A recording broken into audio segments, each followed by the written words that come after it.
Excuse me, sir, we need to know. Sir. And what are you going to do with all that fish? Like I said, I really don't know.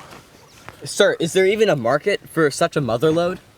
I guess we'll find out. Do you have the manpower to process 2 boatloads of fish? James and John will help, and there are others. And what about the nets? We'll get to the nets. If not today, then... You're just gonna leave them there? My priority today is to find that man. What he said was incredible. So, excuse me. Sir, one more question. But the fish are gonna rot. This isn't about the fish. Well, you could at least sell them and give the money to the poor. It was never about those fish. If he could make 2 tons of mushed surface from the deep at midday, everything about that's impossible. I'm sure he could preserve and distribute them if he wanted. That wasn't the point. It wasn't about the fish. It was about the fishing. And although I've known fishing all my life, scavenging the shallows in the pitch of night or dragging a trammel net that I stitched myself, that day he caught me. Hook, line, and sinker.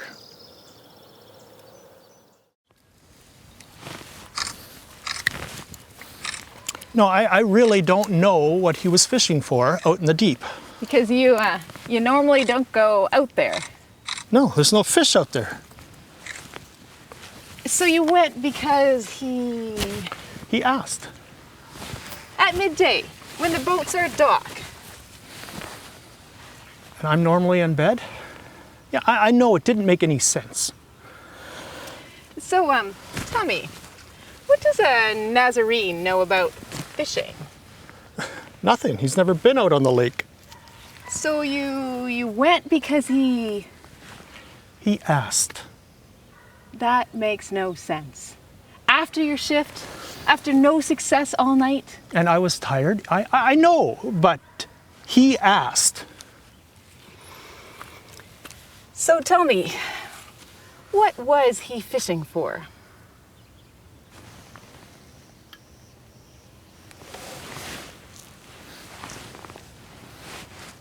Me, I guess. You. He got you. It's ironic, isn't it? Huh. The fisher becomes the fished. Great headline. The fisher becomes the fished to fish for something other than fish. You sound, trapped. No, not really.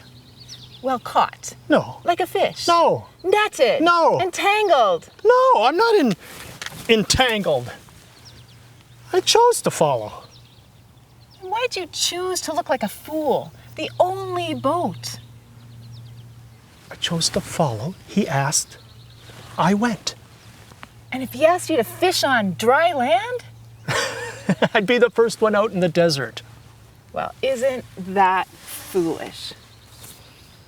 No. That's faith.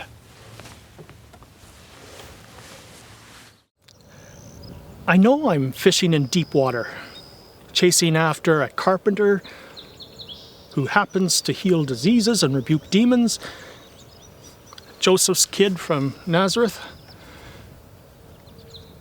I've asked myself 1,000,000 times, is this for real?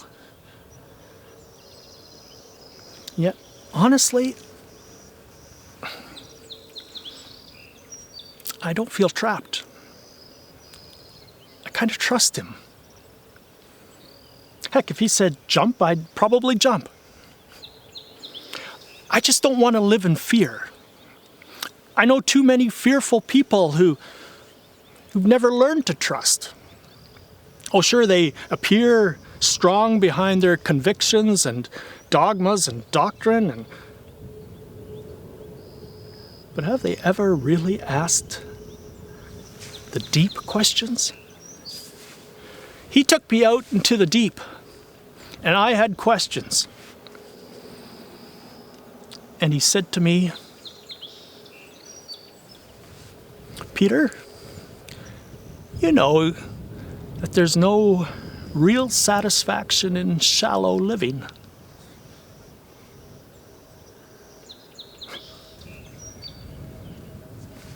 I don't know where this type of fishing leads, but ultimately, faith is trust, right?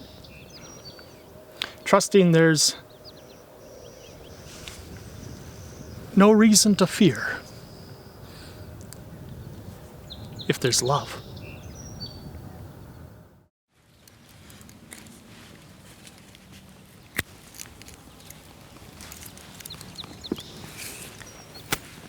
You don't really look the part of, a rabbinic disciple. There's a look. I mean, you might convince me on the proper flax for a net or the right stone for an anchor, but what does a fisherman know about... Excuse me, there's a look? Yeah, I mean, I thought a priest or a rabbi would go for that long-robed disciple look. We don't care for such formality. Well, pardon me, but you don't seem to care much about rabbinic law either. He's not against Washing your hands, keeping the Sabbath. He's not against the law. He's come to... And you? Do you care? I mean, you still look and smell like a fisherman. I am a fisherman. I know how to fish, so I'm asked to fish. Just not for fish. And the rest of your party? What about the rest of your party? What are they asked to do? Siphon taxes and play the harlot? Pardon me? Well, if you're a fisherman and you're asked to fish, what are a tax collector and a prostitute asked to do? We're all asked to do the same thing, to follow. We're disciples. Even those of ill repute? Today's sinner, yesterday's sinner, tomorrow's sinner. We fish for people. People come with all kinds of baggage. So why are the sinners so attracted? We're attracted to unconditional love. Are you a sinner? I'm a grievous sinner. No more obvious than when I stood waist high and fished in this boat. I mean, are you a sinner like the rest? Like the rest? Well, like the rest, I am loved. And your sin? What about your grievous sin? Forgiven. Unconditionally loved by God, like the rest. Everyone's loved. Loved, yes. Everyone. Well, not only loved, but gifted and called. Really? Well, it may not be obvious to you. It may not be self-evident. It may be... Foolish. It may be foolish. Well, perhaps God's love is foolish. Yes. Yes, if it's that inclusive, yes it is. And when it embraces both me and you, I've got to believe that God likes questions. God loves questioners. The curious, even the cynic. I've got questions. Like, why was I called away from my boat to fish? That doesn't make any sense. Or how does my personal encounter thrust me into a motley community of followers? I hate group projects.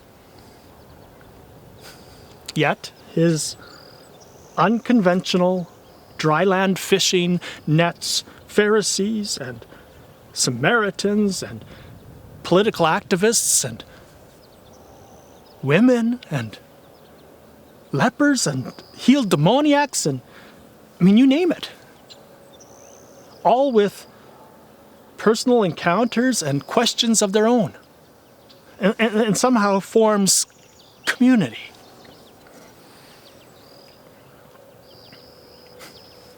Where I thought there was no fish, there was a lot of fish. Many more than any one boat could hold. So it really is about the fish. I mean, not the rotting carcasses on that fateful day, and not about the mush you used to catch, but... Yeah, you're right. It is about us, about the fish. and about the motley community we're becoming. Like a school of fish, you might say. Yeah, school of fish, nice. Yeah, I mean, we're learning. We're learning it's about us, and it's not about us at all. What do you mean?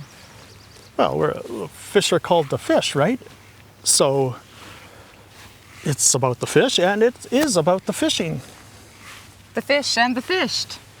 The fish and the fished who fish. The fish and the fish who fish for fish. Yeah, exactly.